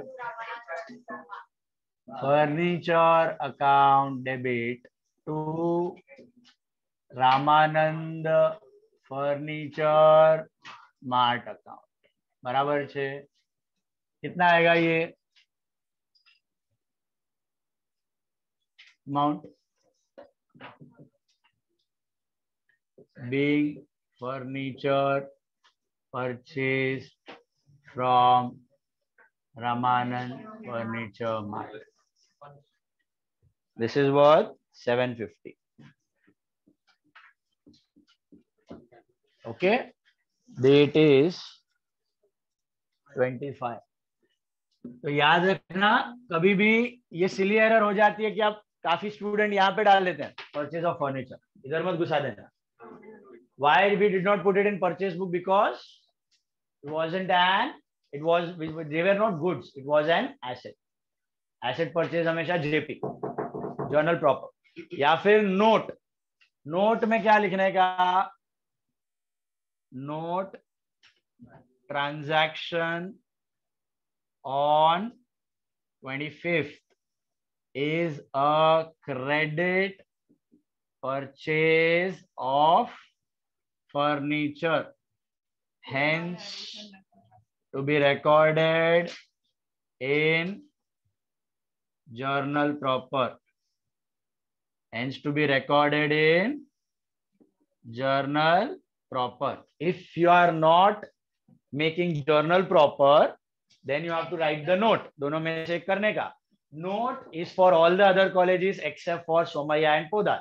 Generally, Somaiya Podar बोलता है कि journal proper बनाओ, और बाकी सब कॉलेजेस बोलता है कि नोट लिखो. ठीक है, बट अभी आप दोनों करो. कॉलेज का चेंज हो गया माइंडसेट, तो आपके पास दोनों रेडी होना चाहिए. ठीक है, सेफ साइड. तो हमेशा जर्नल प्रॉपर रखिएगा. हाँ, जर्नल प्रॉपर और नोट हम लोग दोनों करेंगे, आप भी दोनों करो. फिर कॉलेज में जो सिखाया उसके हिसाब से चेंज कर दें. खाली नोट है तो नोट, जेपी है तो जेपी. दोनों करने नहीं बोलेगा कोई भी कॉलेज. हेलो, मैं बोल रहा हूँ खाली दोनों करने की. कॉलेज आपको दोनों नहीं करवाएगा, या तो नोट होगा या तो जेपी होगा. तो टेस्ट में, आपके टेस्ट में कॉलेज के हिसाब से लिखना. एक चीज करना दोनों में, तब तक शायद क्लियर हो जाएगा. चलो, next one. Sold old fans to Churnital for 550. Tell me what is the entry for selling fans to Churnital. Note लगो, नोट लगो. और करीने તમને તો છે જ એનએમ માં નોટ, આળસ નહીં. और કરીને नोट लगो एनएम वाला. मेरे को बताओ, आपने फैंस बेचा है चुर्नीताल को, credit to fitting, sale purchase का ही नहीं. एसेट है ना, एसेट के लिए मल्टीपल अकाउंट यूज नहीं होता. फर्नीचर खरीदा, फर्नीचर खरीदा, प्रॉफिट तो नहीं, बट फर्नीचर खरीदा तो एंट्री क्या होगा? Furniture to party. फर्नीचर बेचा तो party to furniture. Sale of furniture account use नहीं करते. एसेट के लिए एक ही अकाउंट बराबर है.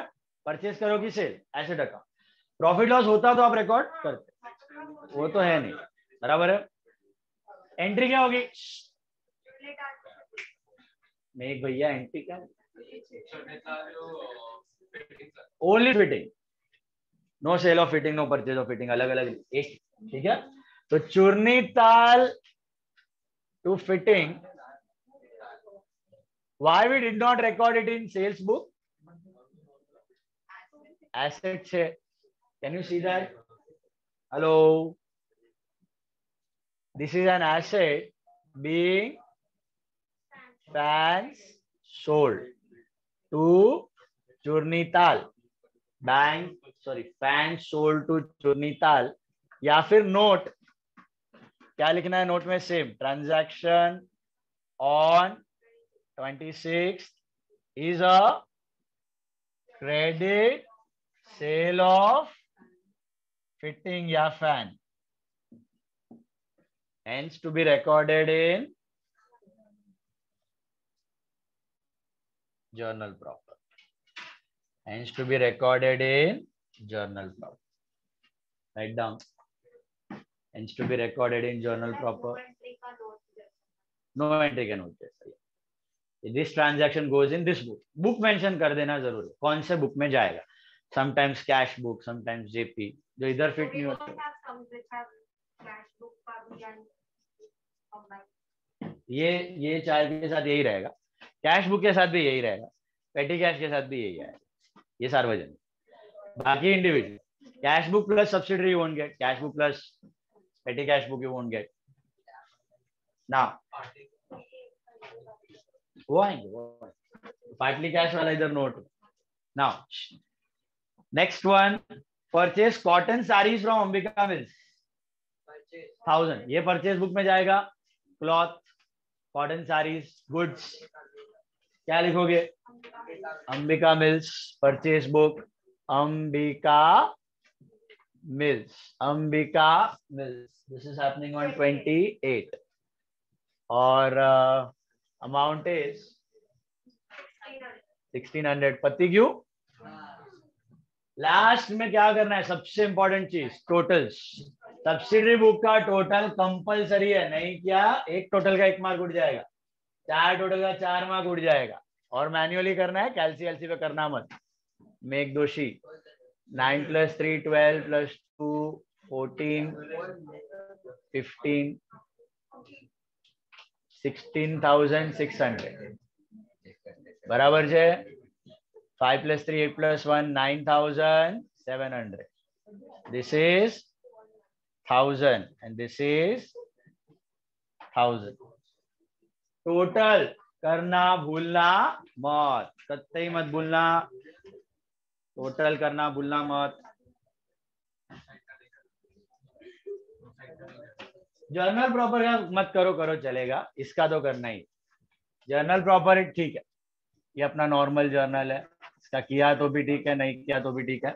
सब्सिडरी बुक का छोड़ना मत, तो मार्क्स जाएगा फोकट का।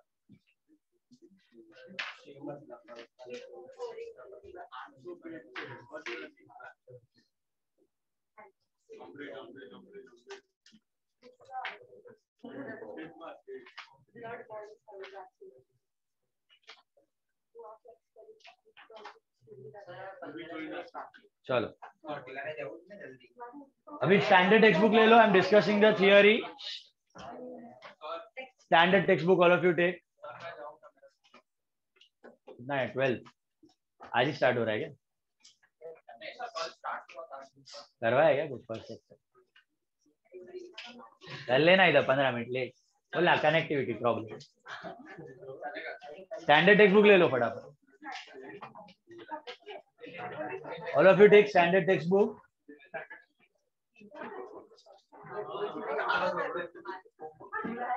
स्टैंडर्ड टेक्स्ट बुक ले लो। क्या છે શું કાર્ટૂન યાર, એટલા ટાઈમ થી કહું છું તને। હા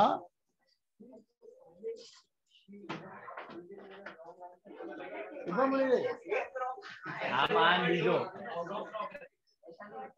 કાલે જ ગયો હોય, 2 મહિનાથી કહેતો તું। માર્કિંગ વાર્કિંગ હોય નહીં મળે તમને।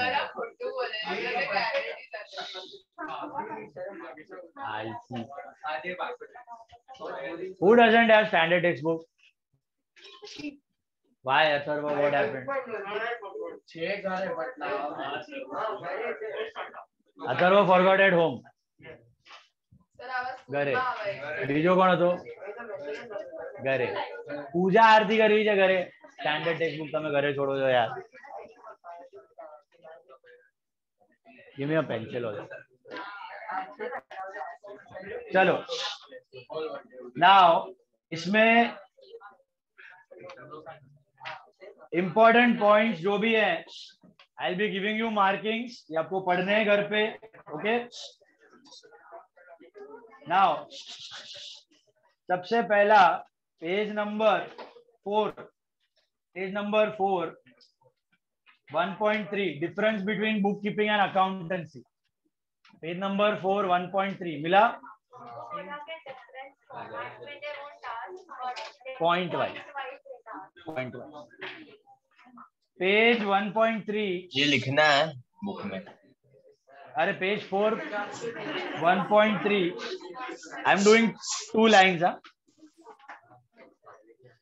इंपॉर्टेंट है, पूरा पढ़ लेना। बुक कीपिंग एंड अकाउंटेंसी याद है? What is book keeping, what is accountancy? ठीक। What is bookkeeping? What is accountancy? Bookkeeping involves only the recording part of business transaction. Accountancy में analyzing, summarizing, decision making. पहले हमेशा bookkeeping, accountancy will be surpassing bookkeeping after bookkeeping. Okay?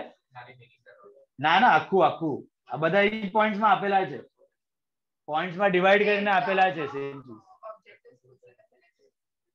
Objective पूछसे અને શું થાય first unit test में ना वो लोग के पास ज्यादा कंटेंट रहता नहीं है, तो थियरी में से पूछ सकता है। ये थियरी परफेक्ट कर लेना फर्स्ट यूनिट टेस्ट के लिए। ऑनलाइन होगा बट आना चाहिए। आगे काम भी आएगा, नॉलेज के लिए भी अच्छा ही है। तो ये रीड कर लो, सेल्फ एक्सप्लेनेटरी है, कुछ डाउट है तो मेरे को पूछ लेना। पूरा book keeping and accountancy distinction, ठीक है। देन डेफिनेशन हमने किया है। फिर basis of accounting, can you see that basis of accounting very important, cash basis, accrual basis and mixer hybrid basis. Can you see that? मुझे बताओ हम कौन सा बेसिस फॉलो करते हैं? Accrual. What is cash basis and what is accrual basis? What is the difference between the two? What is the difference, basic difference between cash and accrual?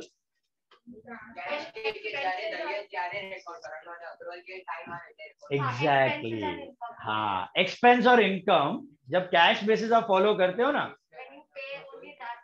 तो paid और receive, paid और receive, पे किया, expense पे किया तभी record होगा, income receive किया तभी रिकॉर्ड होगा, कैश आया तभी, कैश गया तभी। That is called as cash basis. Accrual system which we follow, वो हम लोग क्या फॉलो करते हैं वहां पे? We do not record expense and income on paid basis और receive basis, we record them on earned and incurred time basis, earned and incurred. इसीलिए हम लोग करते हैं ना, क्रेडिट परचेज ऑफ गुड्स भी रिकॉर्ड करते हैं, क्रेडिट सेल ऑफ गुड्स भी करते हैं। What is credit purchase? Outstanding expense. What is credit sale? Income receivable. Income receivable और आउटस्टैंडिंग एक्सपेंस भी बुक्स में रिकॉर्ड होते हैं। एक्सपेंस का टाइम आ जाएगा ना, तो एक्सपेंस डेबिट होगा।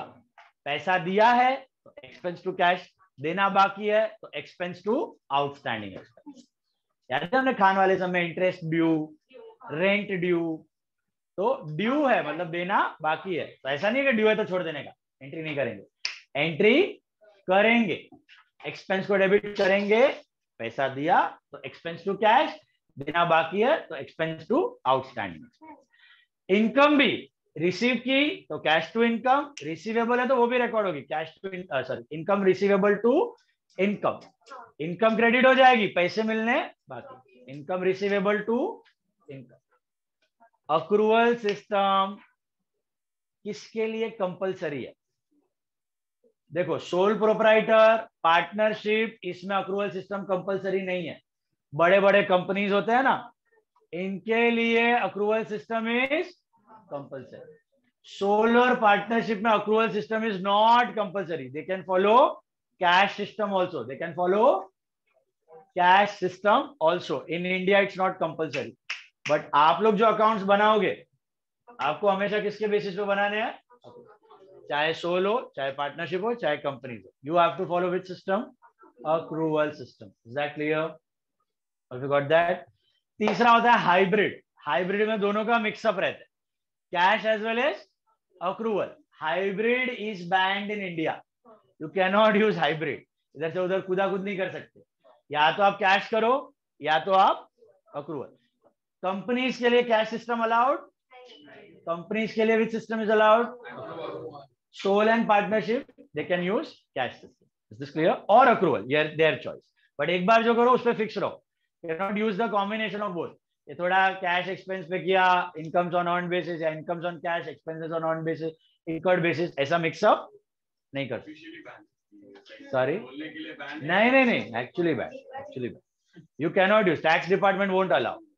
टैक्स डिपार्टमेंट आपका जब चेक करने आएगा ना, कितना टैक्स निकलता है, प्रॉफिट वॉफिट चेक करने आएगा ना, सोल और पार्टनरशिप हो तो कैश करो या अक्रूवल, दोनों में से एक, पूरा कैश या पूरा अक्रूवल। और कंपनीज है तो कंपलसरीली ओके। बड़े बोले यहां तक, तो ये तीनों पढ़ना है, कैश, अक्रूवल एंड, अच्छा रट्टा नहीं मारना है, आपको मीनिंग पता है, आप ओन वर्ड्स में लिख सकते हैं। Okay, cash system follows what? Expense and income on paid basis, paid and received. Accrual, expense and income on time basis, expense on incurred basis, incomes on earned basis. Received and paid is not important in accrual system. Is that clear? ये पढ़ना है तीनों points.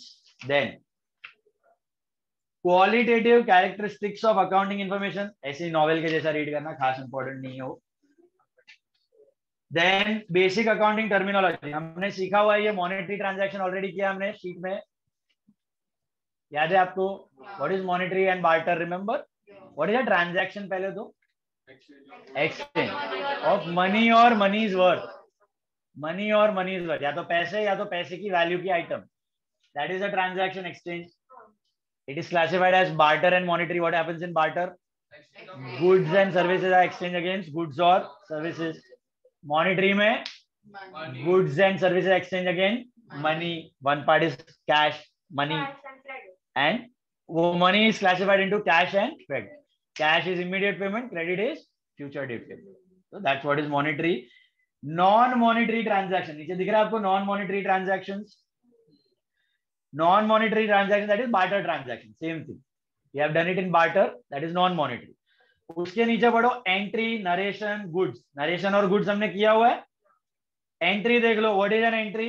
Recording of a transaction in a proper format, जो हम लोग करते हैं ना in the books of accounts. Debit and credit. ऊपर डेबिट, नीचे क्रेडिट. अजय प्रॉपर फॉर्मेट में करना, that is called as entry. Journal entry. Entry मतलब journal entry. All these you can write in your own words, just know the meaning. Then capital and drawings you have done already.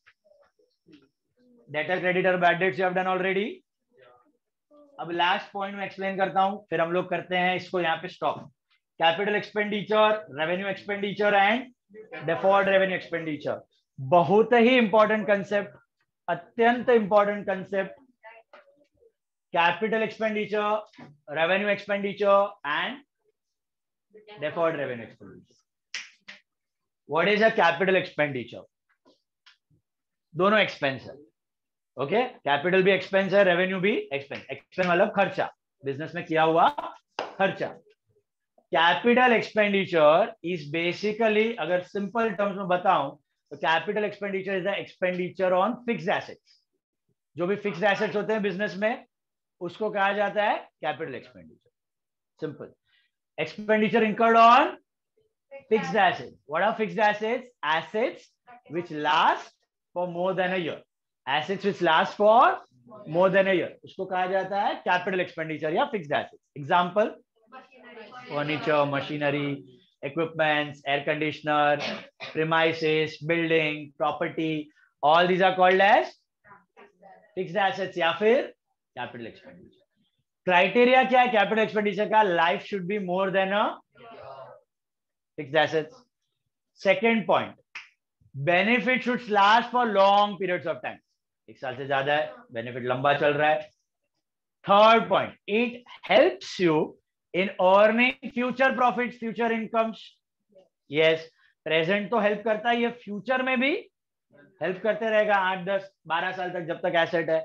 It helps you in earning future profit, future incomes. Yes. Benefits last long. Yes. Life is more than a year. Yes. These are called as what?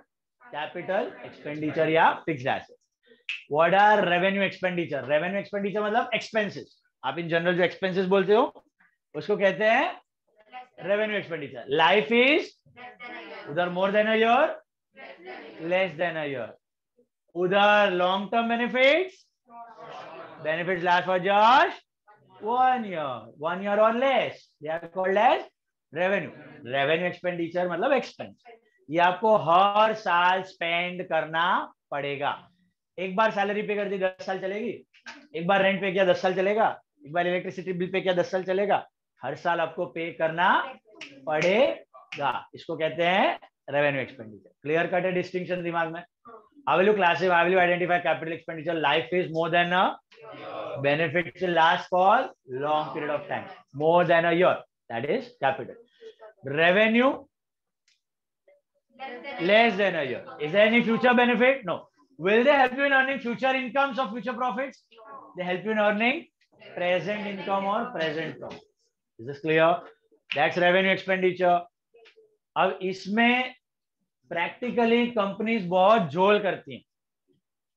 Company क्या करेगी, किसी साल में उसको profit कम दिखाना है, tax कम भरना है, उसको टैक्स कम भरना है, तो कैपिटल एक्सपेंडिचर को रेवेन्यू में दिखा देगी. मतलब फर्नीचर खरीदा है, उसको एक्सपेंस में दिखा देगी. उसको किस में दिखा देगी? किस में? एसेट में. और दिखा देगी. और प्रॉफिट कैसे कैलकुलेट होता है? Income minus expense. एक्सपेंस बढ़ गया, प्रॉफिट घट गया, टैक्स कम हो गया. On the other hand share holders को उल्लू बनाना है और शेयर प्राइस को बूस्ट करना है, तो एक्सपेंस को एसेट में दिखा दी, एक्सपेंस को से फॉर एग्जांपल आपने रिपेयर्स करवाया है कंपनी में, 1000 एसी है, 1000 एसी का रिपेयर करवाया है, 10 लाख रुपए का रिपेयर बिल आया है वो एक्सपेंस, है वो एक्सपेंस, हर साल का खर्चा, लेकिन दिखा देगी उसको ऐसे। एक्सपेंस घट गया, प्रॉफिट बढ़ गया, प्रॉफिट बढ़ा, भले ही टैक्स भर देगी लेकिन सामने शेयर प्राइस बढ़ जाएगा, पब्लिक को लगेगा कंपनी बहुत अच्छा प्रोग्रेस कर रही है और खरीदने लगेंगे और ये डायरेक्टर प्रमोटर बेच के निकल जाए और प्रॉफिट कर लेंगे। तो ऐसे इंडिया में 85-87% कंपनीज ये झोल करती हैं। They show capital expenditure as revenue and revenue as capital, और टैक्स वाला करेगा तो उसको भी खिला देती है। बहुत ज्यादा बड़ा झोल हुआ फिर क्वेरी वेरी बैठती है कंपनी के। Okay, so this is a common झोल done by so many companies.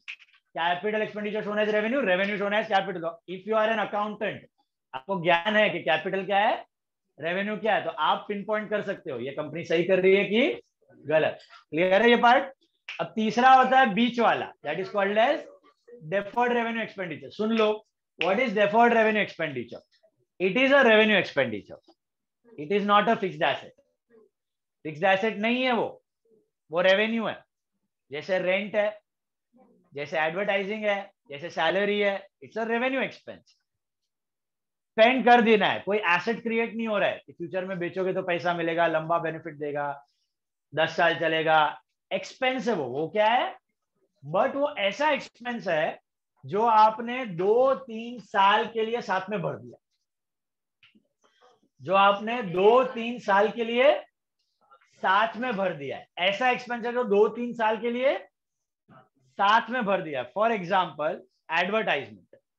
Advertisement आप हर साल करते हो, होर्डिंग्स लगाते हो, newspaper ad, TV ad, radio ad, हर साल करते हो। That's your expenditure. हर साल करनी पड़ती है क्योंकि 1 साल करोगे, 1 साल के लिए कस्टमर आएंगे, फिर हम भूल जाएंगे, वापस एडवर्टाइजमेंट करो, वापस कस्टमर आएंगे, नाम वाम स्प्रेड होगा। तो अगर कोई कंपनी नई आ रही है, कोई बिजनेस नया लॉन्च हो रहा है, तो आपने देखा होगा हैवी एडवर्टाइजमेंट होता है उसमें।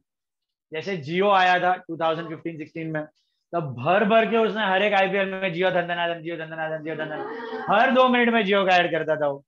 हर जगह पे होर्डिंग्स दिखते थे। अब दिखते हैं क्योंकि वो नया नया लॉन्च हुआ था, तभी उसने इतना हैवी एडवर्टाइजमेंट कर दिया था कि उसके 2-3 साल तक वो ब्रांड रिटेंशनशिप रहती है कस्टमर के दिमाग में और कस्टमर आते रहते हैं।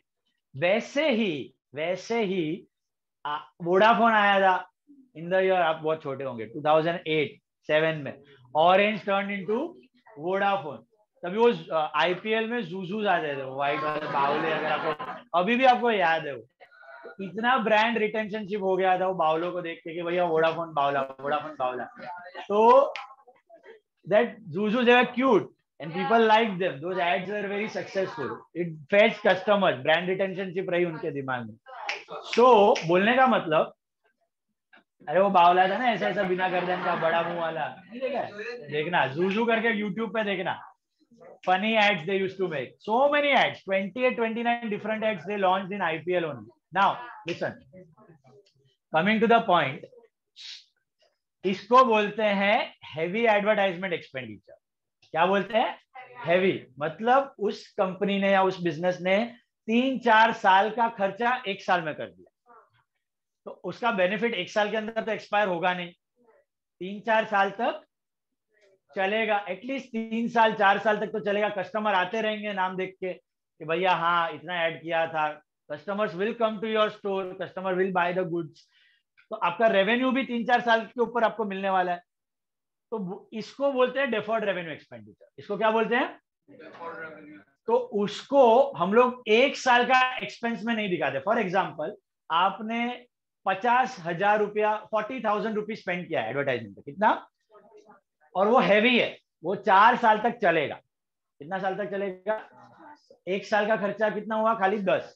तो कंपनी 1 साल के एक्सपेंस में खाली 10 दिखाएगी, बाकी 3 साल का 30,000 एसेट में दिखाएगी। Just like furniture, just like furniture. Furniture समझो 4 साल चलने वाला है, तो आप 1-1 साल का डेप्रिशिएट करके दिखाओगे ना एज एन एक्सपेंस। वैसे ही एक्सपेंस को आप कैसे ट्रीट करोगे? As an asset. This deferred revenue expense ये पूरा का पूरा 41 साल का एक्सपेंस में नहीं दिखाएगी। क्यों? क्योंकि you follow matching concept. Matching concept क्या बोलता है? 1 साल का इनकम, 1 साल का एक्सपेंस। तो ये एडवर्टाइजमेंट 40,000 ये 1 साल के लिए कि 4 साल के लिए? तो इसको 4 साल के ऊपर डिवाइड करके दिखा, 1 साल में मत दिखा। आप रेगुलरली एडवर्टाइजमेंट कर रहे हो, हैवी स्पेंडिंग नहीं कर रहे हो, तो फिर आप हर साल एक्सपेंस में दिखाओ। बट हैवी किया है तो उसको कैसे दिखाने का? एसेट, फिर थोड़ा थोड़ा थोड़ा हर साल का एक्सपेंस। तो 10 10 10 10 over span of how many years? 4 year. तो ये कब होता है? जब कोई खर्चा बहुत हैवीली कर दिया जाता है, 2 3 4 साल का। एक और एग्जांपल है लीगल फीस। आपका लॉयर है, अब बिजनेस में काम कर रहे हो, बड़ा बिजनेस, लॉयर्स अपॉइंट करके रखते हैं और उनको केस पर केस फीस पे करते हैं। अभी एक लॉयर एक केस की 50,000 रुपए फीस चार्ज करता है आपसे, कितना? 50,000 चार्ज करता है। और आपके बिजनेस में केस होते रहते हैं, साल के 2-3 केस होते ही रहते हैं, तो 1,50,000 हो गए 3 केस के। आपने उसको 4,50,000 देके रख दिया, तो 3 साल का अप्रोक्सीमेटली आपने उसको पैसा देके रख दिया है। तो क्या आप वो पूरा 4,50,000 ये साल के एक्सपेंस में दिखाओगे? कितना दिखाओगे? 150 150 150, डिपेंड्स ऑन द केस। बचा हुआ you will show it as this expense है। Is it a fixed asset? Is it having a life of 8-10 years? Machine, building, furniture के जैसा? It is an expense but with a benefit of more than a year, that's why it is called deferred revenue expense. तीनों items clear? बताओ मेरे को, what is capital expenditure on fixed asset? Life is long, more than a year. देखो deferred की भी life more than a year है, लेकिन वो एसेट एक्सपेंस है। वो क्या है? एक्सपेंस है। अच्छा, asset long term, more than a year, benefits last long. Revenue expenditure less than a year, benefits will last for short time, helps you in earning current profits, not future profits. What about deferred revenue expense? But benefits last for more than a year. So treat them as asset and थोड़ा थोड़ा करके show them as expense. Asset को थोड़ा थोड़ा कम करके expense में डालते हैं. Okay, 3 years 4 years max. So we stop at this point, revise this much and come. We meet on Thursday. Please send me the college timings if they are finalized. Mostly will by Thursday और Saturday करते हैं, complete offline कर देंगे। ठीक है, thank you. Bye sir, thank you.